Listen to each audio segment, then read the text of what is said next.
Why are there so many podcasts about Tottenham? Do I want to know why?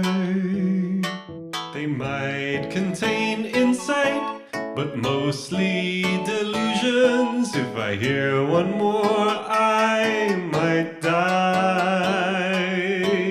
They don't like Levy and they don't like Enoch. They pine for Moo. Hello and welcome back to Tottenham Hotspur, the Tottenham Hotspur podcast about Tottenham Hotspur podcasts.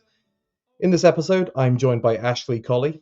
Ash is an internationally published and award-winning journalist covering sports and entertainment over the past 30 years.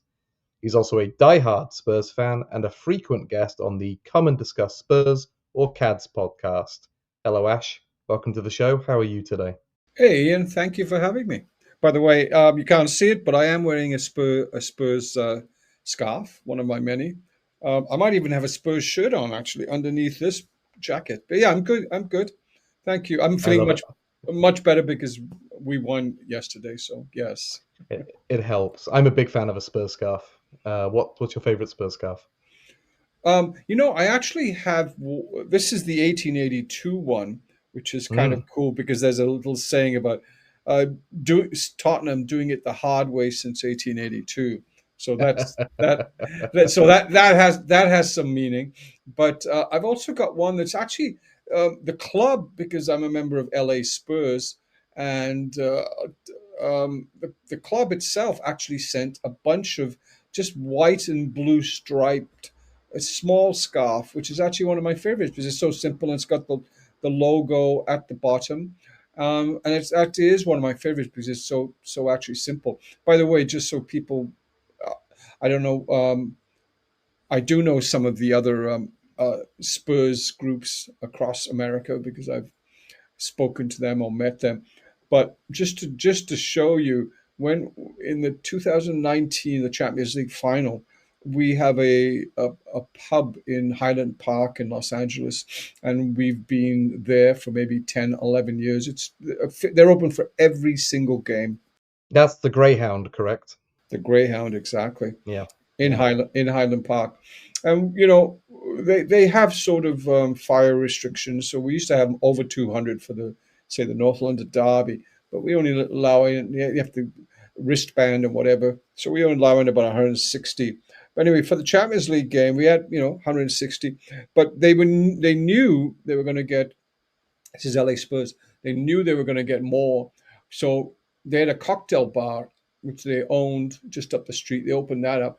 Then they said, no, we need bigger. They opened up the Masonic Temple. They asked the people at the Masonic Lodge across the street, and they have a very large bar in there for whatever Masonic things go on there. People probably rent it out. And that wasn't enough. They had to open up, this is all within 2 blocks of each other, the bowling alley to watch the game there. We estimate Ralph Jones, who's one of the founders of LA Spurs, and we were watching the line. There were no Liverpool fans there. They were all Tottenham fans. And we figured there might have been 1,000 people. And we don't know where they came from. It is California. The weather's always, nice. We don't know where they came from. But that was just a little thing is there's a huge fan base because, you go to a store and you wouldn't necessarily see a Tottenham kit or jersey there. But there's a huge, where did we get 1,000 people? There they are. I have the same thing here in Maryland with our group. For the Europa League final, we had over 100 people show up to a bar that I think with fire code, we were probably pushing it. Yep. Yeah. And it was amazing. And again, you look around and you think, who are you people? Where are you? 99% of the time, like walking around the streets, like I want to meet you. I want to get to know you because I love Spurs fans. That's why I run this podcast and do these interviews. I love hearing from people. Absolutely. So you probably don't see too many on the street, too many Spurs shirts, right? No, not really. Every Yeah. now and then I'll see something and I Yeah. beeline to them. Like I annoyed a kid at my child's school the other day because he was wearing the new black away jersey. I went straight over to him and I was like, "Good lad."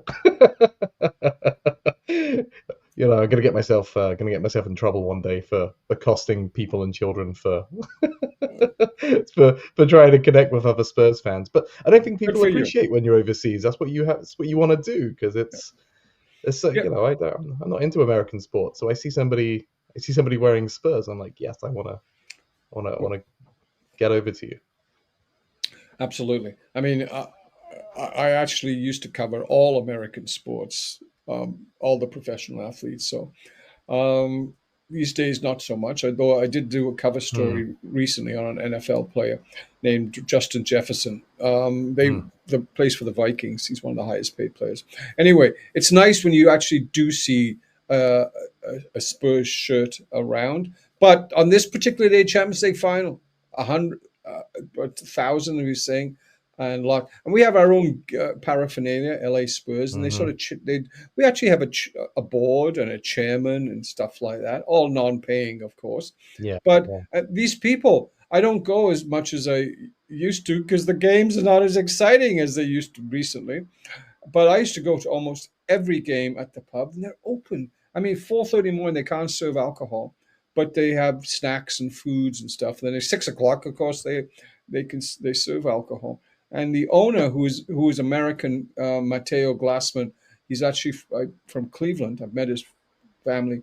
He actually has become a rabid Spurs fan. So it's great that we have that sort of support from the ownership of the home of our LA Spurs, Ian. I think as long as you treat your bar staff and bar managers and owners well, they get pulled in because you're respectful. You bring in clients at a time when they're not going to make money, Yep. Yeah. and there's something about the passion and the fun when it's good that Yeah. people really connect to. Absolutely. I have some video from the Europa final right Mm, after, and people dancing. We sing. We know all the songs. I don't know how all the songs get over here. We know they bring flags. Certain guys bring flags every single game. They put the flags up, the banners up. yeah, Uh, yeah, it's a whole people.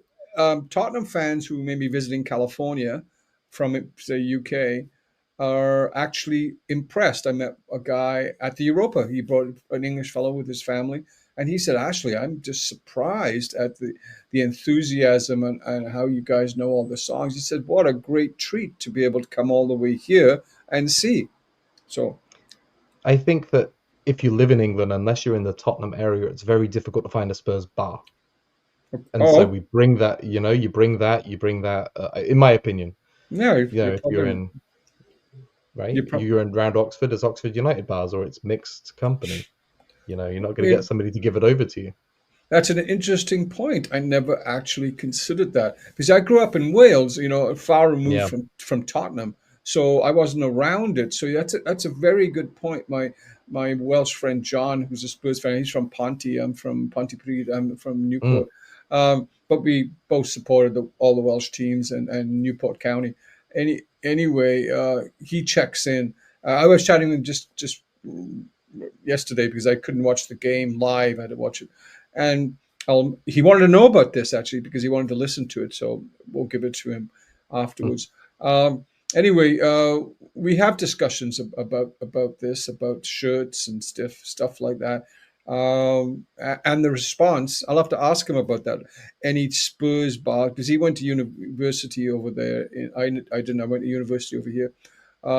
He ask him if he's run across any Spurs. But it's a good point that probably the biggest Spurs bars outside of North London are probably here in Yeah, America. I Probably, think so.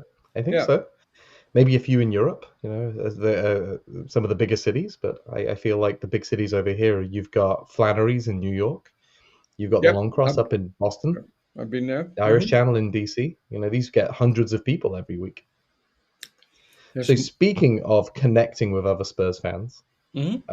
you got the CADS podcast that you're Yeah, on pretty frequently, eh? we do it every week, not during the international breaks, and I'm on it actually all the time, just so make sure that I've actually make sure that Stu at least has one person, because it's run out of France, Hmm. and often there's nobody in England who's actually on the podcast. There's a guy, Adesh, who's in South Africa, and Charlie is acting right now. Charlie Bewley in Texas. I'm here in California, and then there's like 3 French guys. Well, no, actually 3 English guys who are in France. Including the host, Stu Woodrow. So yeah, kind of interesting. Oh, and they have a Kjetil who's up. Actually, he covers sports. He's a Tottenham fan, but covers sports in Norway and covers Bodo. So he sometimes comes on. There's another Scandinavian fellow. So it's a pretty international. CADS is a pretty international sort of. It's part of a private group on Facebook. There's only 200 members, but then they put it once it's the podcast is done. Stu puts it on the various like this podcast on various other platforms, Spotify and whatever. And of course, this is your second podcast of the day, reviewing Yeah, yesterday's Brentford win and Newcastle's 2-2 draw. exactly. They're very different vibes from what I heard compared to last week. Yeah, I think was that the end of 3 games? Yeah, three losses in a row. I try not to take it personally. I've got so many. I'm involved with Hollywood. I've got things to do and whatever. Got to take care of your health. So if Spurs, are going through a bad patch or a bad game, I actually don't listen to podcasts much. Alistair Gold, because he tends to be kind of objective, being a journalist, because it's almost like pressing a fresh wound when they get on and they say, "Oh, we're so crappy, and Frank needs to go, and this and that." You know what? They're entitled to their opinions, absolutely, but I don't need to listen to it. So I tend to keep off them when it's like that, but we'll jump on a bunch of different ones when there's something to discuss and something interesting. The problem with podcasts can be that it's very additive when it's fun, which is a great dopamine hit. Absolutely. But it also goes the other way and possibly too much in the other direction at times, depending on who you listen to. Yeah, absolutely. There's this one Barnaby Slater. Barnaby can get really negative. Bless his heart. There's a guy who's actually a member of CADS. I won't say anything, but he does a very good tactical analysis. But he started that recently, didn't he? Yeah. Should we mention his name?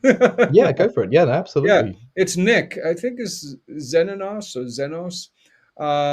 An English fellow, nice fellow, except that he's quite good with the tactical analysis, but he's pressing the wound, and I'm going, I don't need to hear it because I've been supporting the team for so long. That's also an aspect of when you're a long-time supporter, you got to go, why have I been a supporter? Because I love Spurs, but it's definitely we've had more losses than wins. So, and you mentioned Barnaby. I'd be remiss not to point out. I think he's a listener of this podcast. He was on a few weeks ago. Hi, Barnaby. Hi, Barnaby. Hey, Barnaby. When we win, you're great and you're so passionate, whatever. But I remember once last season, literally after Tottenham lost, I don't know which game.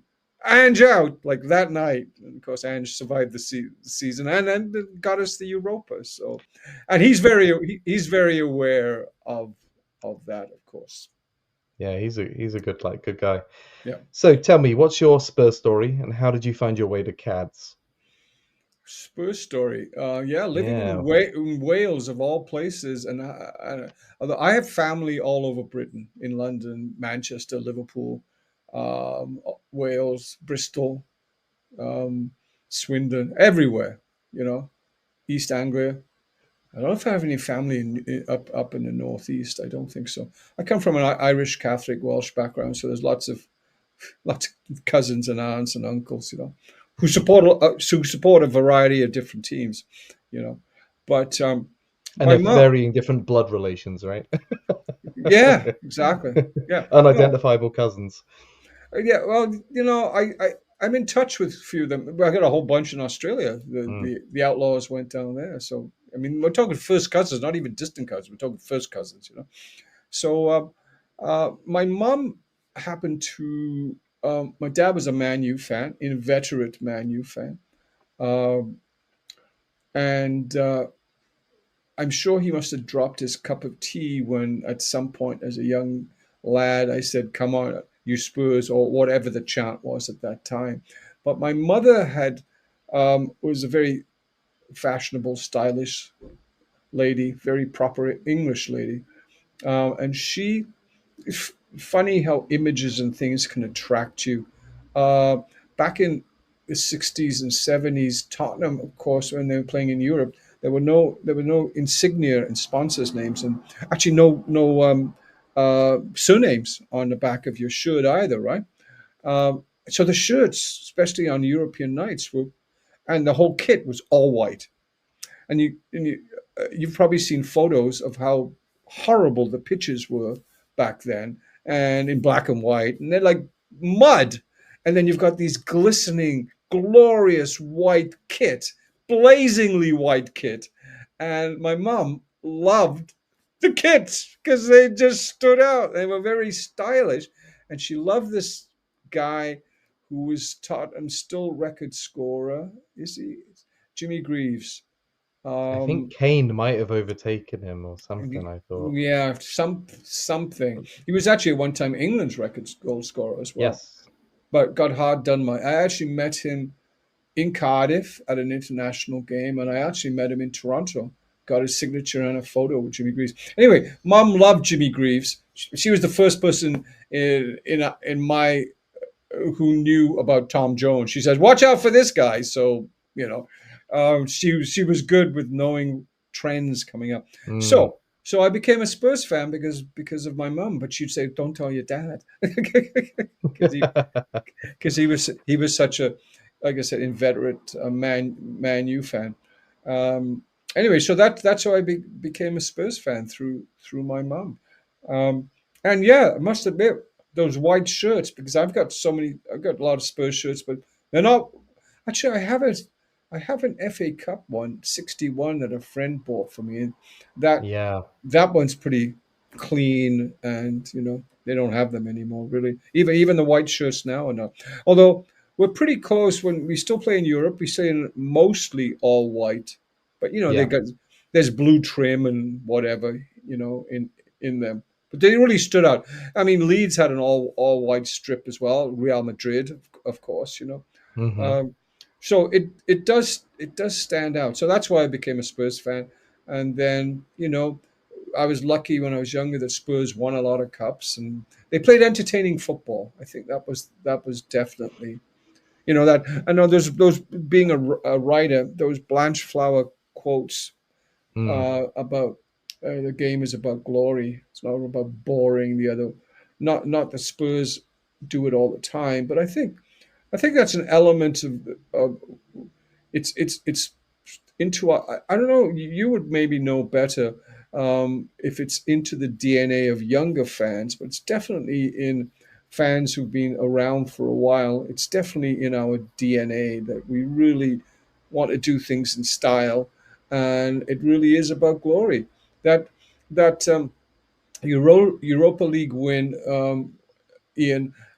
I The first time I went to LA Spurs was the 2008. We beat Chelsea in the League Cup final, so that was a nice Oh, start. That yeah. was a nice start. But then after that, we'd lost every cup final, League Cup finals. I don't know if it was FA Cup final, Champions League final. And we Yeah, lost. 3 or 4 then. League Cup against Man United the next season. League Cup against Chelsea. Obviously, the 2019 Champions League. Am I I think missing something? Man City. We lost to League Cup final. Oh, of course. Yes, Yeah, yes. when when Yep, yep. when Mourinho. Well, sort Well, of. he sort of, yeah. He got fired just before. So, Hmm. so that game was such it was such joy at that game. I Yeah. actually met an editor. I ended up writing his very swanky magazine here called Flaunt. I ended up doing that NFL interview for this editor because his buddy was an English fellow who lives here and he's a Spurs fan. But that was on the Wednesday, right? And then um, I happened to go swimming at an if you, in California you can do this. I'm sure in Arizona you probably can, and also in Florida. You can swim during winter at a heated outdoor pool. And on the Friday, I woke up and the bus parade was going on Friday. Obviously in the afternoon in the UK, but in the morning here. It was on YouTube, and it was just lovely. It was the beginning of the parade, And I went, okay, this is going to go on for a while, so I'll go for a swim, and then I'll come back and watch the rest of it. So when I went for the swim, I swear it was sunny. It was May, sunny. It's always sunny here. It was glorious, and Iain, I actually felt like real human joy because I'd seen the Yeah. fans. We had won. I'd seen that we beat my dad's team, even bigger thing for me. And then um, I'd seen the beginning of the parade as it is when I went home. I saw the rest where they they were all the players were on the bus and the mics were on and stuff like that, and it was actually absolute joy. So it shows the connection that we have to our sports teams. It's very visceral, and it may be one of the true joys that human beings have. And Mm. it's a collective joy as well. You're connected Mm. to each other, and then to a concept of a team. Tottenham about glory. I don't. Anyway, that's how I got into being a Tottenham supporter. I think that will resonate with a lot of people. Humans are we're tribal still, and Yeah. sports is if you channel it the right way, is a good tribe to be into. There's collective joy. It's separate from your day to day life. Right. We get joy in our You daily life, but this is a collective joy. exactly. It's connection to other people. We talked. I about going out and trying to connect with other Spurs fans, and it's we needed more of those joys to get us together in the room to be happy rather than pick our heads up. But being together, I think, does offset some of the losses. In my opinion, I don't think I would have been quite as tolerant of a lot of losses if I hadn't been around friends watching them. Yes, absolutely. Yeah, absolutely. Like before I came on, because I did the CADS podcast, and then I switched on. There was the end of the Buffalo Bills game, and I used to live in Toronto for a while, and Not far. not far. And Toronto's never had an NFL team, so a lot of Toronto, Southern Ontario people are NFL fans of Buffalo, and they lost 4 Super Bowls in a row. Anyway, it was snowing there, of course, and probably snowing where you are in Maryland, and, Yep. and the players were doing snow angels in the end zone, and and jumping up, doing like the Lambeau leap, but I don't know if it's called Rich Stadium anymore. It used to be called Rich Stadium, the Buffalo Bills Stadium, and jumping up, and I'm going, wow, what an absolute. So I wrote this story in Flaunt magazine about Justin Jefferson, and I took the approach of this whole thing we're just talking about, how maybe even more than movies, that us human beings with our connection to sports players may actually be more lasting and more powerful than with movie actors, because you watch their movies but you're not really engaging with them, whereas sports people, you're seeing them in front of you and sometimes they jump up and jump into your lap or whatever. So Yeah. I made and the NFL is an entertainment juggernaut that makes billions of dollars, but so that's over here. So anyway, it was the same thing though, that this visceral connection that we have to our sports teams. It's just that I can't be depressed if we lose, because I've for the most part, there's 92 professional teams, right? in the English leagues, all 4 divisions. And if you think about it, apart from Newcastle winning once last year or Crystal Palace winning, there's only like about 6 clubs that actually win anything. Yeah. Most of the teams don't. They get promoted, but they don't win the actual cup or trophy. Most of them don't, and they never will, for the most And it's part. such a shame, Yeah, it's such a shame because all that joy being hoovered up by Chelsea, Man City, Manchester United, and and it's just, Liverpool. Yeah, it'd be I know that they spent their way to it, but yeah. Blackburn Rovers winning the Premier League back in the day was something very unexpected. And as in Leicester, they're in the Yeah, championship, right? I mean, I yeah. knew it. I said Leicester's probably this is the highest high. They'll never be here again, and good for them that they actually got that, because they have that to live on. Of course, this does ignore the winning a playoff trophy or winning the championship or winning League One, right? So there are football league trophy. There are things out there, but at Absolutely. the elite Yeah, level, you're right. There's just yeah. not a terrible diversity of winners. So Of the yeah, FA, the FA Cup, the League Cup, the Premier League, the European Cup, and the Europa League, and I guess the yeah, Conference Cup. But I never watch any of that.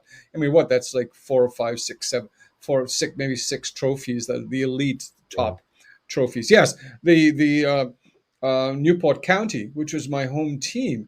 I still support Newport County. They're literally bottom of the 92 teams, with a big shot. They lost in the FA Cup today. A big shot of going down to what is the league? The conference? I don't know what it's called. Yeah, it used to Conference. be the conference, the Football League North or something. I can't Yeah, remember. and they have Something a like that. south. Yeah, and Yeah, they'll be in the south one. They won't be in the yeah, north one. yeah, yeah. I But forget how it works. Yeah, yeah, it's sad because they were in that. Their nickname is the Exiles because they were exiled out of the English League for a period of time and then got back in, and now they're looking at, unfortunately, they don't even actually play at their own ground. They actually play at the local rugby ground that I also used to go to, called Rodney Parade. about to be But exiled again if they don't fuck their ideas up. absolutely, or some money comes in, because Yeah, which is actually an interesting point that we're touching on here, and Tottenham are probably, we're on the verge of that possibly happening to us. mm, That if there is a foreign entity, although Mr. Lewis is based in the Bahamas, but I guess his children who've taken over are based in London. We're on the verge of possibly being bought out by a foreign entity, and then being able to compete money wise with the cities, Newcastle's, yeah. uh, Man Cities, Man United of the world. We'll see. Watch this space. I'm skeptical if it'll happen very soon, but I think we're gearing up for something. I think that's Yep, pretty obvious. Yeah. yep. I knew something was going on after the I sensed something was going on after Mm, we won the Europa. The thing didn't surprise me about Levy going. I was yeah. going, oh, something's going on here. Are they angling to get new owners? Of course, they did. They actually changed the senior management because the family got involved. So that did change. Levy went out, of course. Yeah. Um, so change is still afoot. I think if naming rights to the stadium, that's part of any new package that might Yeah. happen, and that will be a lot. Also, the Vikings. I wrote that story on that NFL player. They played in Dublin one week, then they played at our stadium, at Tottenham Stadium, the following week. They didn't do that just for, 4 NFL games a year. There Yeah. quite possibility that they'll expand to have a London NFL team or Mexico City NFL team or something like that. So anyway, there's uh, Hmm. there's big there's big things, I think, in the works, and you're right. I don't know when, but they're in the works. Well, it'll give you guys on CADS something to talk about, something new. I'm sure there'll be plenty of If opinions either way. Oh, Absolutely. We actually today we were yeah, we were pretty down about, not me actually as much, but Yeah, down you don't about, tend to be. You don't no, I tend to be don't. down. No, about Frank Thomas and whether or not, first of all, including myself, thought that it was kind of awful that Ange got fired. I would like to have seen him get that third season. Uh, Yeah. you know, I don't. People go, oh, he would have taken us down. Then I throw in this, Ian. I say, do you know the last manager to actually get us multiple cups was in the early 1980s. Steve, he came here to LA Spurs. We had a dinner with him. He was such Mm. a great storyteller. That's an amazing storyteller. I'll tell you a quick story in a couple of seconds about that. But after his first season, he was in the first division. He took us down to the Yeah. second division. So they stuck with him. Yeah. He went. And look what He, happened. But he Keith Birkinshaw. Keith Birkinshaw, exactly. He went to Argentina. He went Hmm. and spoke to World Cup winner Ossie Diaz. Ossie was interested and said, "Can I bring my friend?" And he brought Ricky Villa, who scored that amazing goal in the FA Worked out Cup. pretty well, yeah. By all accounts. So sometimes going down. So anyway, going back to Ange, I would like to have seen him, but it's out of our control. We can sit here and go, oh, but what are we going to do? So I was kind of Yeah. sad. I, for the little I knew of Frank, I said, oh, he seems a modern day coach, manager, and let's see what he can do. But we can't be doing this. Of course, it's also out of our hands. Yeah. Ownership might say, yeah, the revolving door is coming back. It hasn't gone away. I think It that's could what be. podcasters have trouble separating is the commentary and then wish casting, trying to hope for something to change and hoping that if you speak it into existence it'll happen. I find that occurring. That's an interesting point. Yes, I actually think all these ones like what's the other one where the two brothers come on, Tottenham TV. We are You know, Tottenham TV, yeah. yeah, With we got Ben and Sim. Yeah. yeah, they're very passionate guys and Yep. whatever. But they don't seem that connected. They're just like fans. And I'm going, have you ever spoken to any of the athletes? Have you ever spoken to the ownership? But that was something you and I were saying. And it's not just football, soccer. Um, Most average fans really don't know what the life of a professional athlete is about. Hmm. These they are, first of all, they are making more, some of them making more money than we'll make in a lifetime. um, and let me give you an example of, uh, I did a blog. I used to co-write blogs with NBA and NFL athletes, which is fascinating, Ian, to be able to um, uh, every week speak to somebody and say, okay, what happened last week? What's going to happen this week? But then it wasn't just about the sports. It was about, well, what do you do in your downtime? Oh, I play video games with the other people. And I go, oh, I just found out what music is, this, and that. But one of the things that really bore down to me was, okay, you're on the road in the NFL. It's slightly different here because road games in the UK, you can get there in a couple of hours or 5 minutes or 10 minutes or whatever. Over here, you're traveling across the country. Okay, so you're on the road game, maybe playing Sunday. You lose, and the fans are just are going apoplectic. We've lost, we've lost. Oh, this guy is falling. So Malcolm Jenkins, who won 2 Super Bowls. Malcolm, so like, how long does the loss stay with you? He goes, well, on the plane home, we're basically starting to look at who we're playing next. We've got our tablets and we're looking, and yes, we don't like losing, but basically we leave it behind when we returning home by plane. Well, they have to. They have to. They have the professional pride, but I don't like this idea that they should feel it like we do because they're not us. And They're they'll not get, us. they need to stay level because I want them to be psychologically well adjusted. when they go out Absolutely. and play. Yep. Yep. Um, I don't like the idea that they should show more passion and because they need to stick to the game plan.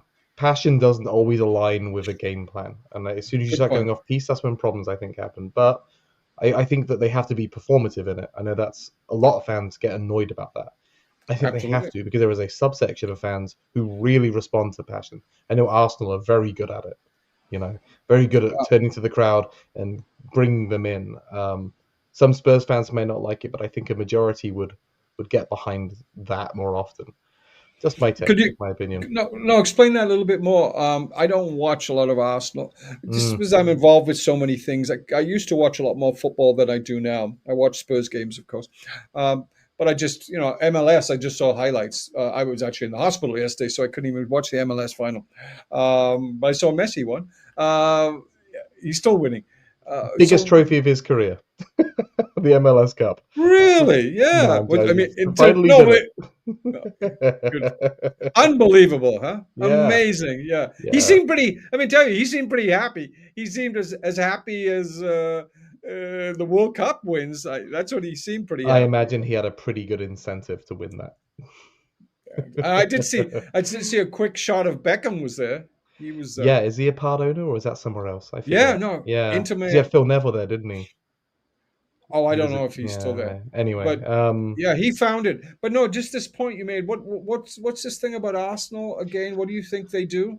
they do a lot of fist pumping towards the fans, a lot of the arm waving, sort of come on gestures, stuff like that, which I feel it's very performative.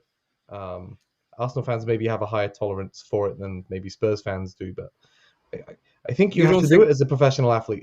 It's as Yeah. much entertainment as it is winning a game. That's one thing about uh, the NFL is that they're allowed to celebrate and do group celebrations and take their Yeah. shirts off if they want to and stuff like that. Because that's part of it. This guy Justin Jefferson, I interviewed, Mm. NFL player. He has something called the gritty, and it's great, and other people do it. Yeah, it's a So you're dance, isn't it? Yeah. yeah. So even more so than I because I don't watch Arsenal enough. And you don't think our players do it as much as perhaps Arsenal I players don't do? think so. I don't think so. Okay. But again, maybe they haven't. Maybe it's timing. It's very good to pull that off when you're winning, but when you're Right. Yeah. losing, it's almost like you're blaming the fans. Maybe that's it. I don't know. I Yeah. throw a lot of hypotheses around. Oh, okay. Well, that's good. Yeah, what else Nothing. can you do? Nothing wrong with that. Yeah. So I'm getting back to what we were saying about CADS. Like, Mm, uh, there. Oh yeah. This is a point with me is that sometimes it's only about 200 members on CADS, but I go to other places, of course. So there's more members, Spurs fans, on these other platforms. it's a very But tight list. I asked for an invite yeah, and I never got it. really, I would you? didn't chase it up. I was Would interested in covering CADS because of the nature of it transitioning from forum to podcast. So I wanted to kind of just lurk and oh, see how stories and plot lines almost between people bubbled up into the podcast. well, that's interesting because there was uh, there was one guy who might have been one of the founders. But I won't say his names. He's actually an English guy based in Europe, and I called him out because he wasn't being respectful of one of our guests, Yeah, and he took offense. So that's a storyline, is it? And then he blocked me, and exactly. yeah, what? No, I Yeah, just said exactly. These. I yeah, remember. I used to be part of some Facebook groups that I got exiled from. I remember how testy they can get. exact. And it's funny. It is funny because, for instance, you expect, in some respects, I know people who are Arsenal fans. A Mm, publisher of one of the platforms, Arsenal fan, but he's from Morocco. He went to London School of Economics. Very intelligent man. mm. But he actually has friends who are Spurs fans, so he actually goes to the Tottenham Stadium, and he's always very positive about them. I don't think so, Bader. I don't think we're going to do what you just suggest. But in some respects, the Arsenal fans, because I don't have to be with them or I don't talk with them. there's a little bit more respect there than sometimes with the Spurs fans, your fellow Spurs fans, who are saying nasty things to you because you say something, or you're feeling nasty because they say something, and I'm going, yikes! It's like family members, of course, right? You know Yeah. how nothing worse than family members, brothers and sisters who quarrel or fight. So it's kind of like that. It's almost I don't know if other forums or whatever. I'm sure they are. It's Yeah, human. I It's think so. it's human. It's human nature. But yeah, it's amazing how many people block me, or I might block them, because I'm going, I don't need to listen to they're entitled. They can do whatever they want to say and whatever. I don't need to listen to it, type thing. And you have some interesting members of that forum. You have Nielsen, who scored the League Cup winning goal back in the Yeah, late yeah, yeah, 90s. He's been on yeah, there, I believe. Stu said. yeah, I yeah. heard Ali Gold might be in there. Yeah, he is a member. Yeah, We yeah. Marina Sirtis, she was Oh actually I was yeah, gonna from Star Trek. Yeah. yeah, I was actually gonna she'd agreed to come on, and the Premier League changed the schedule, and she couldn't come on. So she Yep. was actually going to watch the game with some friends, because they just changed the schedule. She was free for one day, but not free for the other day, type thing. That's a shame. Big Spurs fan. She's got a tattoo. I think she was at the parade, I She's believe. actually yeah, she's actually been to the Greyhound, Mhm. and oh, I tell you who else is Eddie Marsan, the actor. Yeah, M he's A. been in like Sherlock Holmes and things. Right? He's been in everything. Yeah, Eddie's he's one of been in a the lot of stuff. Yeah. hardest working actors. He's in the Marvel universe and whatever. Um, great actor. He turned up at the Greyhound. Mm. Joanne Froggatt from Downtown Abbey, her gentleman friend at the time. He used to come. I don't. I Yeah. think something. I think they separated. He used to come there. So yeah, I you know if I wasn't kind of busy with the various things that I do, I would like to expand it and get more people. I just don't have you know the time to do that. I mean, there's people I know. There's a guy named Donald Logue. He was on a series Batman, a TV series. I forget what it's called, Gotham or something like that. Big, Oh yeah. big, Yeah. yeah, big Spurs fan. Hmm. There was a series on one of my favorite series, and it was called Rome. Two Mm. seasons on HBO, and there's the executive producer, a guy named Bruno Heller, big Spurs fan, so much so that he would name characters after. There was one lawyer named Diaz. He would name characters in his various series, because he did other things after Rome, who were Spurs players or Spurs icons or whatever. I think it'd be great to get him. You got to spend. It's a job, full time job, to try deal with the publicists and whatever, and arrange. But we Yeah, of course. could, if we could. There's some. Oh, and then who's that guy? Is it Spider Man? The guy who plays Spider Man? Tom Holland. Yeah. Have you seen that video of him lip syncing to Yes, the? what Rihanna, the umbrella. It, Yeah, it's terrific. it's unbelievable. I'm going, yikes. Yeah, And Adele, of course. I sent out an open invitation to Adele to come to LA Spurs. terrific. Yeah. She didn't, because she has a home here, as well as I'm sure many places. And we sent an open invitation. Adele, you'll be treated and looked after, but I'm sure her management was thinking, I don't want to. And actually, there were some at the time, some LA Spurs who were. There were actually some elements, if you can believe it, who were part of the hooligan element in Britain, and then emigrated to America. Yeah, of course. Yeah, who were real when they were younger, of course, Yeah, and then came. So there was an element in the beginning of, as I'm sure of any club, an element of a hardcore. I don't think it's like that.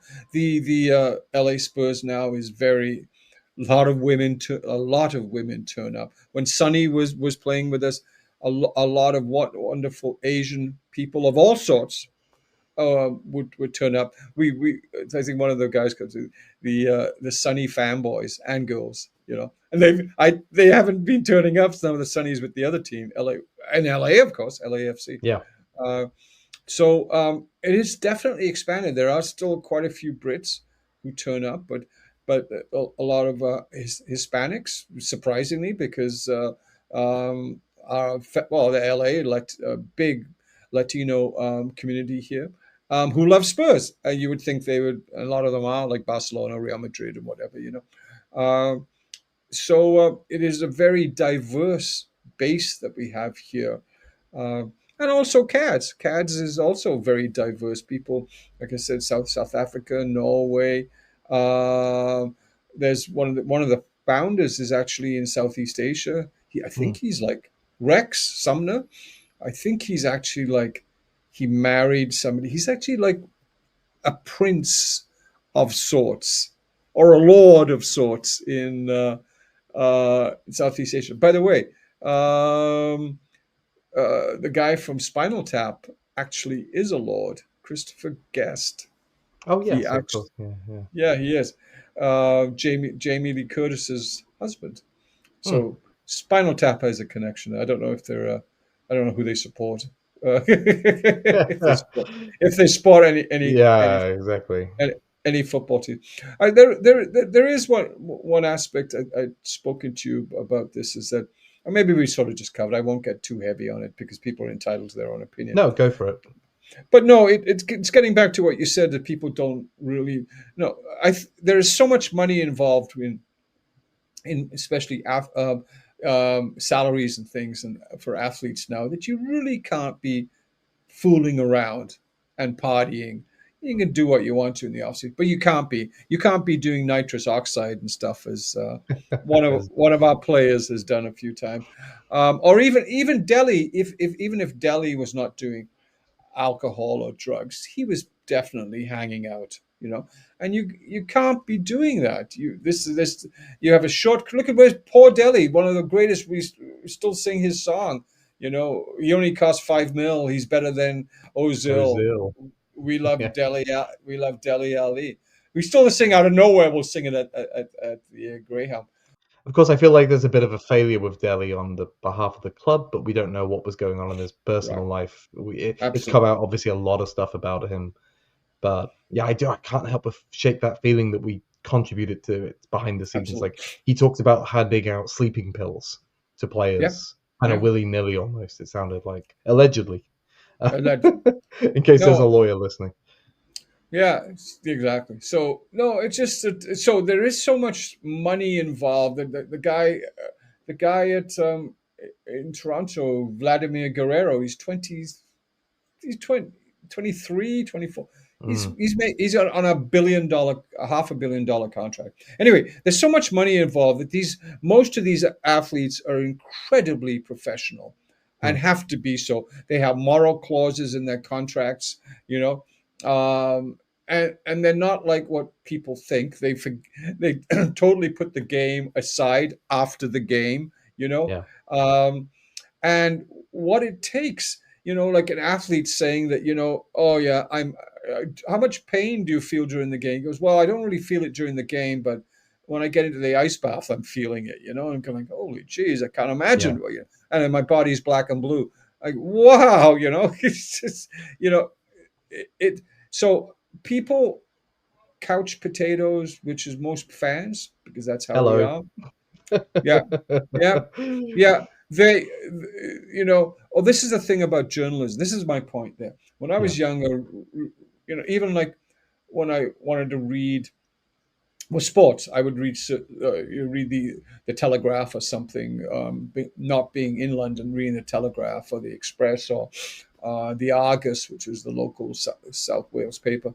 Um, and you would read certain reporters, and you would almost go, okay, these people have been trained, they've been to Mm, gazillion games, they've interviewed, so you could rely on their opinion to have some weight.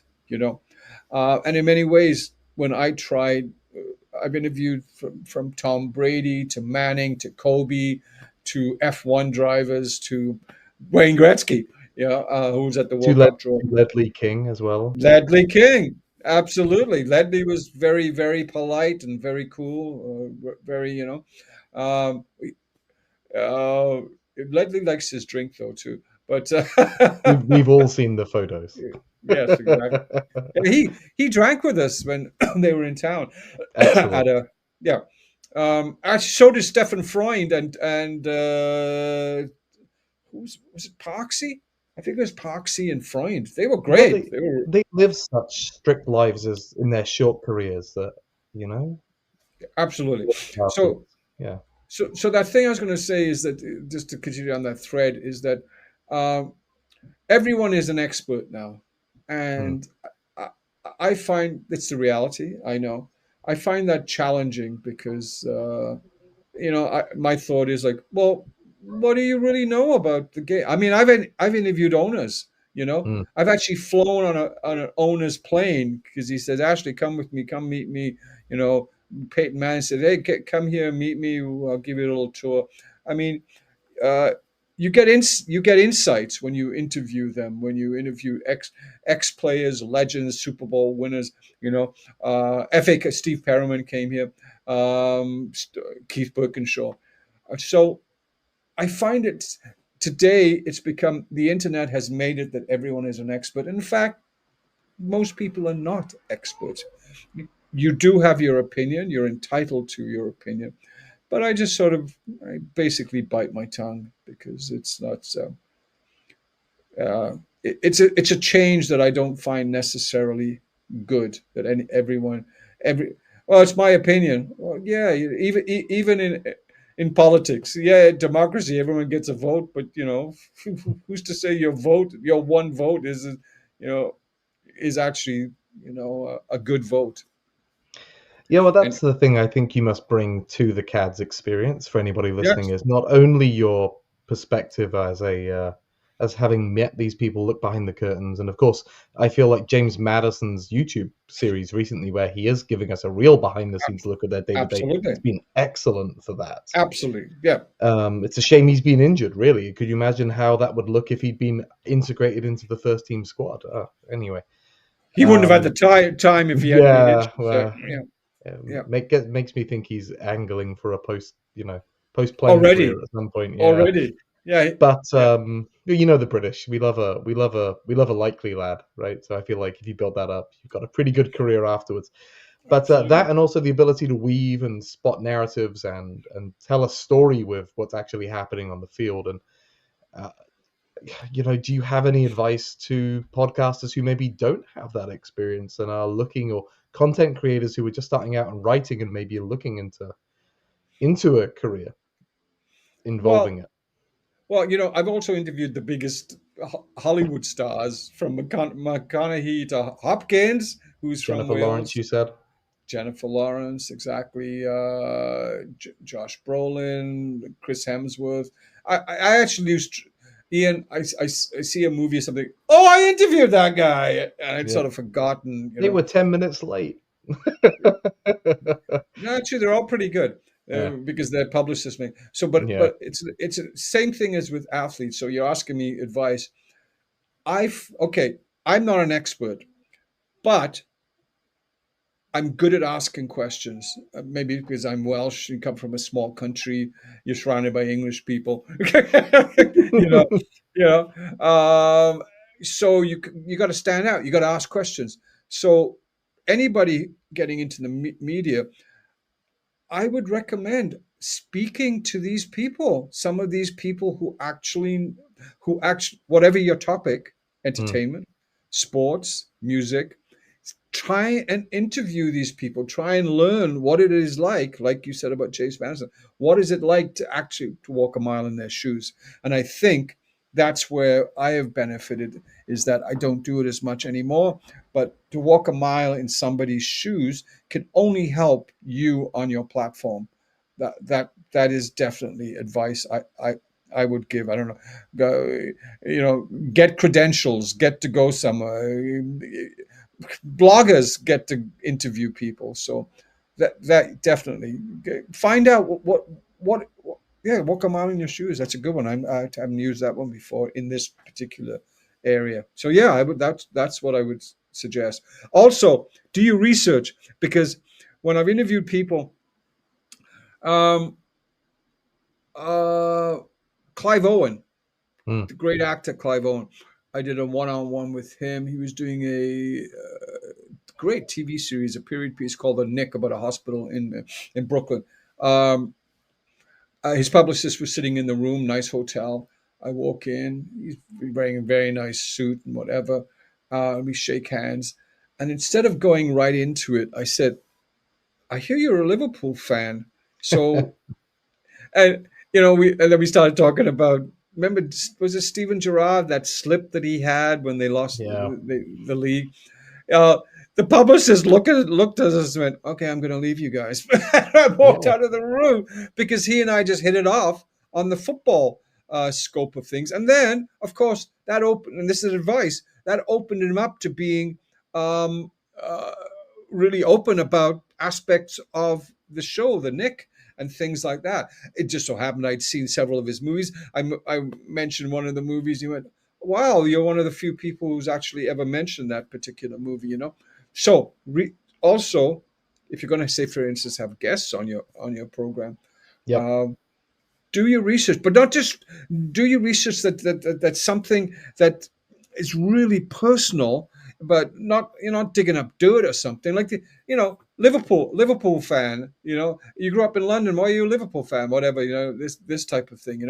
And then that warms them up into getting into it, and you probably get a better podcast or whatever to a better interview for if it's a guest on your if you're getting guests on your program. But I even mean, if you you're got to, just yeah. not, yeah, even if you're not actually inviting guests, and um, like for instance, Iain, I respect you for calling me, because I'm actually a person who goes on a podcast. Don't have my own podcast, but I actually am a real reporter and a writer who has spoken to these scores and scores of athletes and celebrities. And the thing is, I don't know everything, but I will ask to try and find Hmm. out.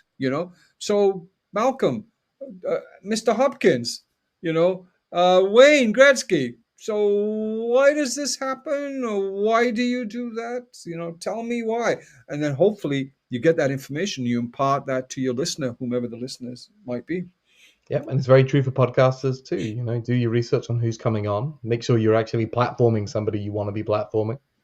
Yep. Do good question, put good questions to them. But also just the Spurs games. I hear so often people will just spout opinions or spout things they think are half facts or whatever. And this isn't everybody. It is certainly a minority. But be confident and certain in what you say in an informed way, not from what your gut's telling you necessarily. Especially when you're talking about somebody's livelihood and their career.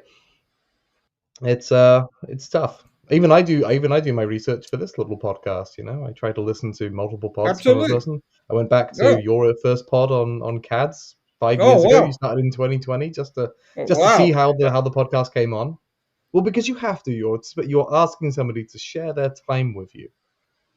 The least you Absolutely. can do is spend a little bit more to get to know behind the scenes. That particular guy on the CADS podcast, Mm, I I brought on Charlie, and I sent to Stu, who runs it, and this other particular guy some background information.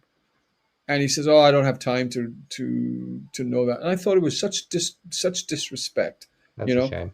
I didn't send him like this much. I just sent him the War and Peace on him, and just some key things, some of the Yeah. movies he did. So you just you could show him some respect. And I called him out on that, and then he hasn't appeared again. So anyway, um, yeah, you do the right thing. So last question, being mindful of your time, and this one's a pretty big one, so feel free to take as much time or as little time as you want. But I always ask people, what is it about Tottenham Hotspur Football Club that makes people want to spend hours every week on the dozens or hundreds of active podcasts talking about this football club? What, in your opinion, do you think it is? Well, they are a real club. The Rolling Stones song. You can't always get what you want, but if you try sometime, you just might find you get what you need. I think in life, Ian, we basically don't get what we want. But if we try some time, you just might find you get what you need. And we got that Europa Cup win in back in May. And I think in many ways we're actually more real than these guys who can buy titles, Man City who can buy titles, or Real Madrid and whatever. I mean, I would hate to be supporting teams in the Spanish league when you basically only got two teams, or the French league we got one team. So Germany, right, same thing. So Tottenham to me, apart from the fact my mother was a stylish woman and I wanted to be a stylish human being, not just in clothes, but stylish in the way you treat other human beings. You know what I mean? Have respect. When I was in hospital last couple of days, I asked everybody's name. And you know what? They treated me back with respect that I actually asked them their names, and they remembered my name. So with Tottenham, there's a style, there's an aspiration to glory, and it's almost better that we don't win all the time, because the aspiration is always there, and there's another saying about your reach, your grasp should exceed your reach. You can only reach so far, but what your ambition is to be higher than your reach.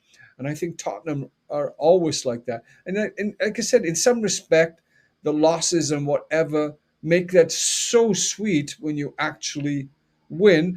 And as you and I were speaking earlier, for the elite trophies, very few teams in all of those British English teams actually get to win it.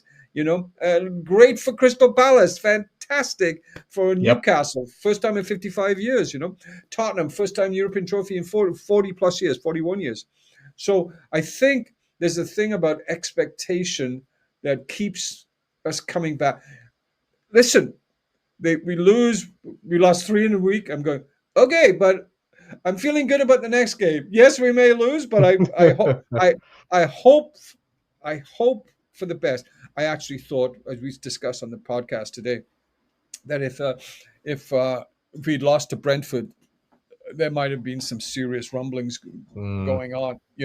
Plus it would have just been another negative thing, and it might have steamrolled on and whatever. I actually think he made some. I think he got a bit of a rollicking, I think, from the fans, or maybe even senior management, that you got to change some. You got to change something. He's got to grow, and he is growing. So just getting back again, is that Rolling Stones song. I'm almost glad that we don't win all the time, because that way I don't feel satisfied. I feel like, oh, well, it's another thing. When we do win, it's great. It's joyful, and we've always had exciting players. I don't know if Xavi will turn out to be that, but he could be. He was yesterday. He wasn't. I don't know if Berival, our Swedish 19-year-old, or Gray, they could be superstars, maybe. So to have the Huddles and the Gazas and who else would be it? The Gareth Bales, the Harry Kanes, the Son Heung-mins, yeah, you name them. Absolutely, we've had real guys with style. And that's an important aspect of Spurs. When we're not a Brentford, we're not even Arsenal, because I actually liked Arsenal under their manager when Henry was playing. Arsene Wenger. Yeah. Because they actually played with a bit of style. You know what I mean? Not the George.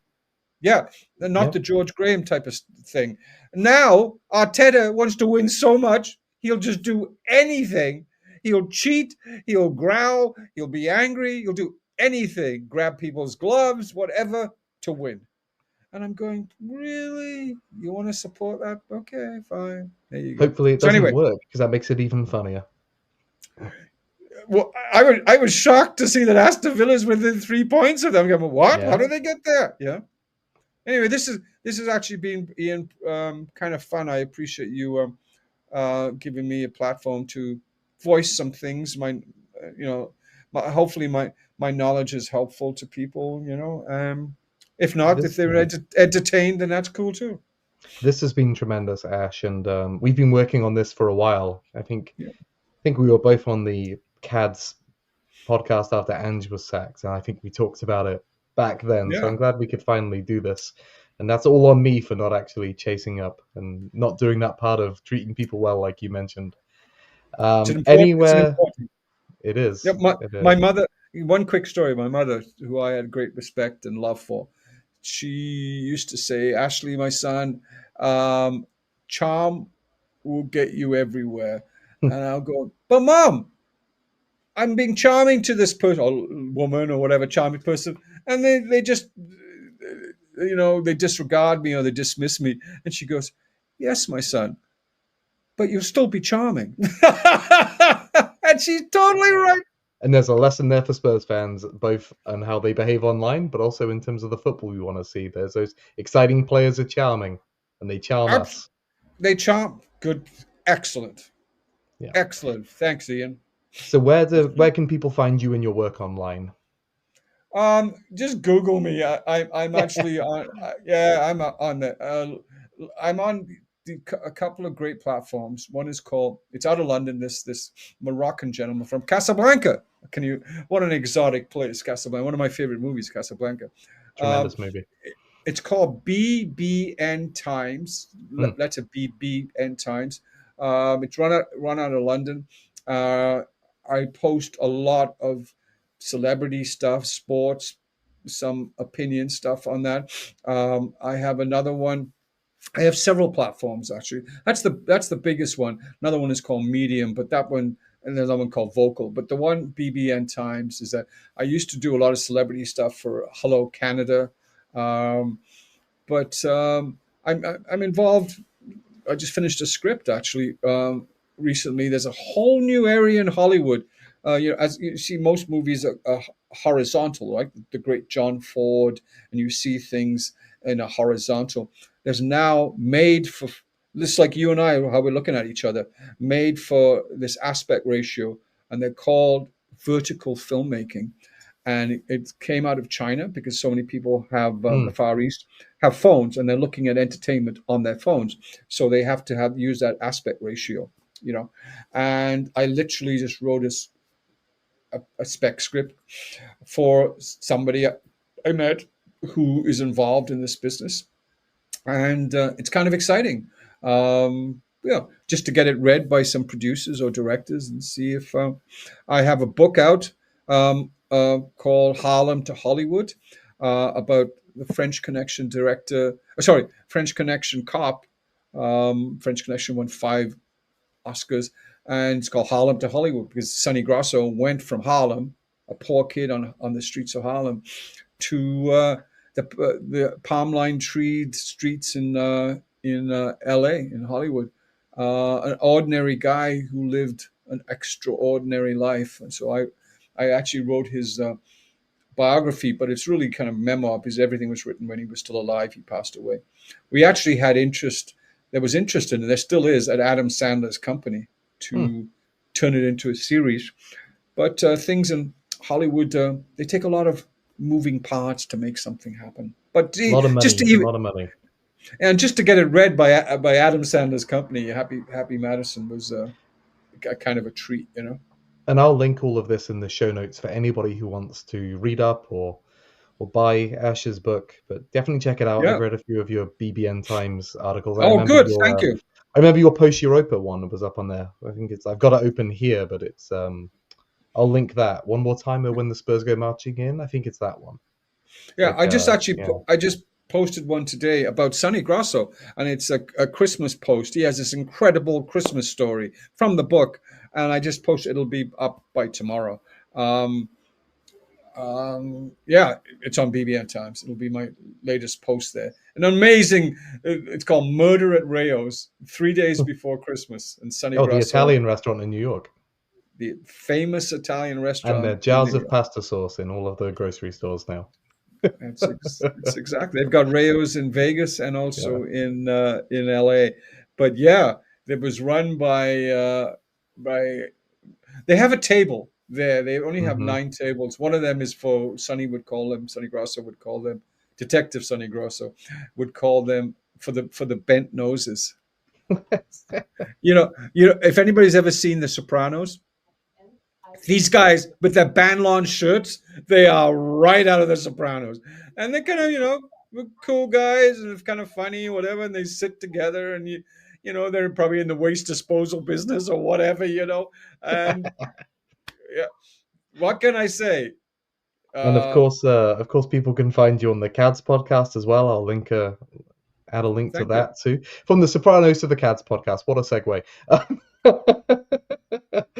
Two groups of interesting gentlemen gathering to talk about life. That you can't always get what you want. Yeah. And yeah, so thank you for your time. Like I said, I'll put that all in the show notes. And thanks to everybody for listening. This has been Tottenham Hotspur. You can find us on Bluesky at tottenhamhotspur.bsky.social. Email us tottenhamhotspur@gmail.com. I promise I'll try to be a bit better at responding than I have been to Ash this week. And yeah, keep listening to Spurs podcasts, keep making Spurs podcasts, and up the Spurs. Come on, you Spurs.